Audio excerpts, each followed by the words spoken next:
Everyone watching Elastigirl and Incredibles 2 just thought the same thing. This girl is on fire! So if you haven't already, I highly suggest watching my first review of the first Incredibles movie, as this video is going to continue a bit more from that video. But if you already have, thank you very much, I appreciate you watching, and let's break down this video. So I spoke in my first video on how The Incredibles is one, if not the best superhero movies ever to be made, because of its incredible action, perfect story, and awesome characters. But I don't need to get into that, just go watch the video. But for years, when Pixar franchises like the Cars films and Toy Story got its sequels, everyone was screaming for a second Incredibles movie. It was 14 years between the first and second movie. Hi there, it's me, the Average Critic. Don't forget to subscribe and hit the notification button so you don't miss a single video. And let's talk about The Incredibles 2, how to stand out as a superhero movie. So the first film came out before superhero movies were engraved into our culture, whereas The Incredibles 2 came out when superhero movies were absolutely everywhere. Considering Avengers Infinity War came out 2 months before this film, Incredibles 2 had to follow one of the MCU's most important and strongest films. Not to mention it was also competing with Spider-Man Into the Spider-Verse, again a very good movie, and it even lost the Golden Globe Award for Best Animation Feature to that film. So Incredibles 2 was trying to stand out at a time when superhero films were decimating the market, so it knew it had to have something different. Brad Bird came back to direct, obviously, and even in the first film you can tell he cares so much about his films. He's a fantastic director, especially in animated film, and isn't afraid to comment on mature themes. Even coming from The Simpsons, Brad Bird has always been smart when telling a story. Brad Bird knows how to make a film stand out. Even from an animated perspective, the animation in this film is superb. The lighting is handled incredibly well, there are sequences which make this film gorgeous to watch, color correction is awesome, and for a film about superheroes, it all adds dynamic of style to the film. Like the first film, the movie is set in the early 60s, which not only makes it original, as there have only been a few period superhero movies in the past few years, but also it's a nice nod to the old campy superhero shows of the time period. But where Adam West was donning the cape and cowl to tongue-in-cheek silly humour, The Incredibles somehow takes the colour, style and the humour and blends it with serious action of modern-day superhero films, making it not just a cheesy, silly one-liner mix with some pow and bang shots. How does it do this? By giving the foundation of the film's main theme, which is family. When we are watching Elastigirl chase after the train and having to talk to her 10-year-old son, this is what makes the film so fun to watch. Because yes, the action is awesome to watch, and who doesn't love watching some good action, but at the heart of the foundation is the character behind the mask, Helen.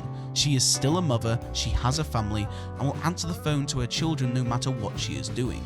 This is what makes characters like Spider-Man such a fan favourite in the comic book superhero community. It's not just the man in the mask swinging around as Spider-Man, it's Peter Parker's personal struggles as a person that makes him relatable.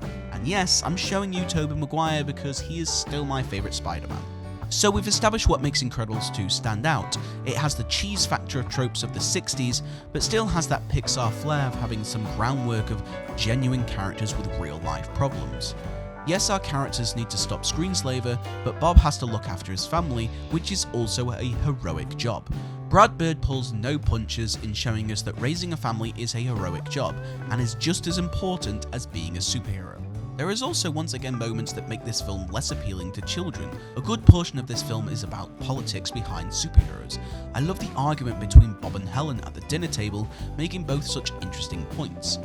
Remember when Star Wars The Phantom Menace came out and everyone thought, why is Star Wars about politics? And everyone thought how boring it was? Somehow The Incredibles made politics interesting. This film is not afraid to allow the audience to be smart enough to tune into the story. Most directors would turn around and think, is this boring? But The Incredibles 2 stays strong to its narrative and trusts that the audience will enjoy the characters for who they are. I admit this story making works better in a sequel because the characters have already been established, but sequels can struggle to keep their characters interesting. But The Incredibles 2 is constantly throwing new things at you. The pace of the film never misses a beat, which is interesting because at the time of making this video, this film is Pixar's longest film to date. At a little over 2 hours long, you would think this film could cut some scenes or perhaps become boring from time to time. but considering how superhero films have become much longer and have deeply impacted our society, we are happy to sit in that movie theatre for much longer than we probably would 10 years ago. Elastigirl also has more involvement in this film, which is also absolutely perfect, as she is easily the hottest, funniest, and most relatable superhero ever. Holly Hunter just has this incredible relatable voice, which I love. She has quippy one-liners, but not like characters like Black Widow or Wonder Woman. She is a mother that shines through so much. The way she talks about her family and herself, she is an embarrassing mother, as we all know mothers can be. She's someone who fights crime and then comes home and makes dinner for her family. In today's culture, there is a fight for equal rights for all genders everywhere, that women can do all the jobs that men can do, and there's a serious debate in how this plays out in art form, especially in Hollywood and filmmaking. There's a certain sense of strong female empowerment. I mean, just look at Avengers Endgame. Don't worry. She's got help.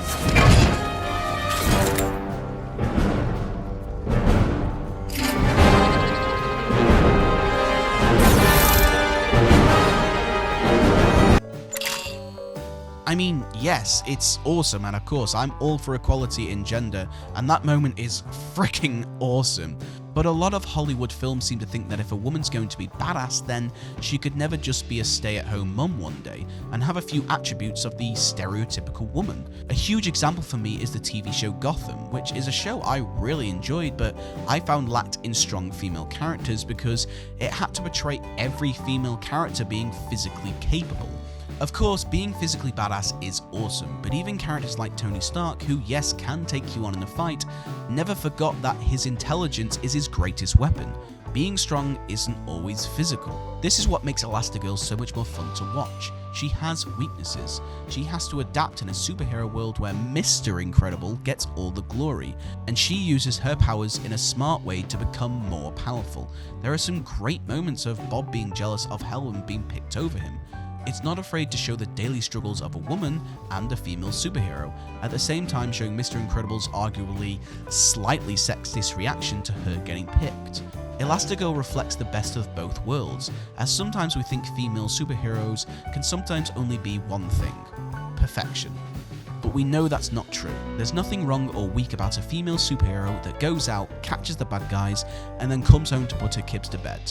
They are all both heroic acts. As I said before, this film needed to stand out among all the other countless superhero movies that were coming out at the time. It even had to compete with Black Panther, which got a large amount of attention for being predominantly black cast. So this film had to go to huge lengths to stand out. I'm almost surprised this film got the attention it did. And one thing that obviously makes this film stand out is, of course, it's an animated film. What animation does that live action can't is the idea of caricature. Where live action is limited because it uses, well, live action, animation is not. Brad Bird has a great quote on caricature, and it really works well for this film. Well, I think that if you look at a good caricaturist, somebody like Hirschfeld, Al Hirschfeld, do you know who he is? No. He did the caricatures for theater from the New York Times for like 100 years, practically. Right. Great. So he would do a drawing of a person, and the drawing of the person would look more like the person than the person did. And you're just going, how is that? It's because they took what was distinctive about the person and emphasized it, and took away the things that didn't emphasize it. So it becomes this, it's almost like boiled down to its essence. Animation is able to project more because it isn't limited. I think this is why animation comic book shows are so much more in tone with capturing its audience's attention. Shows like Batman, Spider-Man, even the most recent What If series has caught the attention of generations with its interesting animation and story style. Animation is able to portray anything it wants, and it can be as honest as it wants. Animation will always be able to capture the imagination of its creator, and The Incredibles is no different. In a world where superhero films are everywhere, The Incredibles manages to stand out. The only gripe I have with this film, and this is obviously an obvious spoiler, is the villain Screenslaver. She's not necessarily a bad villain, but the problem is she's just easily predictable. Even when I first watched this movie, I instantly guessed who the villain was, and it's not really much of a surprise. Screenslaver is a fine villain, but I do think Syndrome is a lot stronger in the first film. So with all that, it gets my professional rating of 8 out of 10, as its villain isn't as strong as the last film. but it gets my personal rating of 10 out of 10, as personally I enjoy both of these films just as much as each other. So thank you very much for joining me in this video. Let me know in the comment section below what you thought of The Incredibles 2, and tune in next week when we get to talk about a very controversial movie, Toy Story 4. That will be a very, very fun video, so I really hope you enjoy tuning in for that one. But thank you for watching, and if you enjoyed this video, please leave a like and subscribe and hit the notification button so you never miss a single video. Thank you for watching, and I will see you all in the next one.